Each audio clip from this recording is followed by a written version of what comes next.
Be careful to follow every command I am giving you today, so that you may live and increase and may enter and possess the land that the Lord promised on oath to your forefathers. Remember how the Lord your God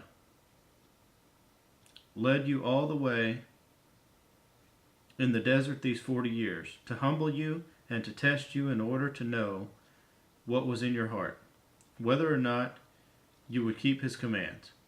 He humbled you, causing you to hunger and then feeding you with manna, which neither you nor your fathers had known, to teach you that man does not live on bread alone, but on every word that comes from the mouth of the Lord.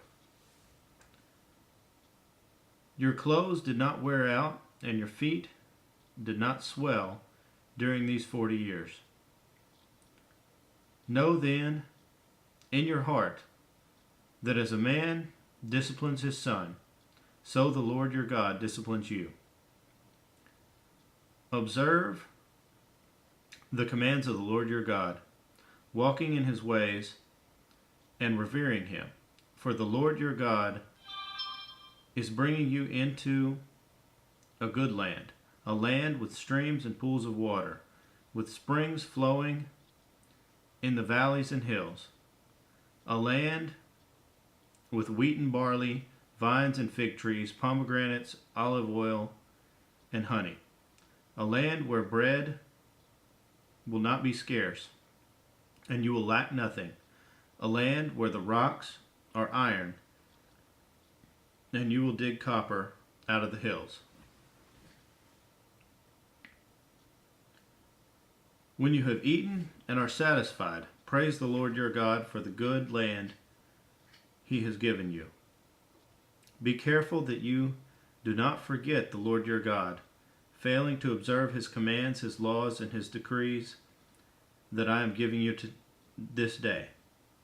Otherwise, when you eat and are satisfied, when you build fine houses and settle down, when your herds and flocks grow large, and your silver and gold increase, and all you have is multiplied, then your heart will become proud, and you'll forget the Lord your God, who brought you out of Egypt, out of the land of slavery.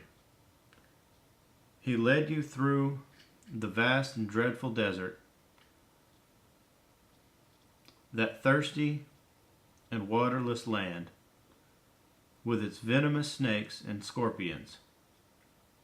He brought you water out of hard rock. He gave you manna to eat in the desert, something your fathers had never known, to humble and to test you, so that in the end it might go well with you. You may say to yourself, my power and the strength of my hands have produced this wealth for me. But remember the Lord your God, for it is he who gives you the ability to produce wealth,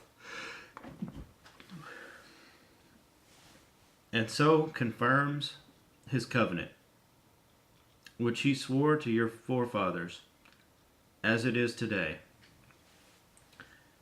If you ever forget the Lord your God, and follow other gods, and worship and bow down to them, I testify against you today that you will surely be destroyed, like the nations the Lord destroyed before you.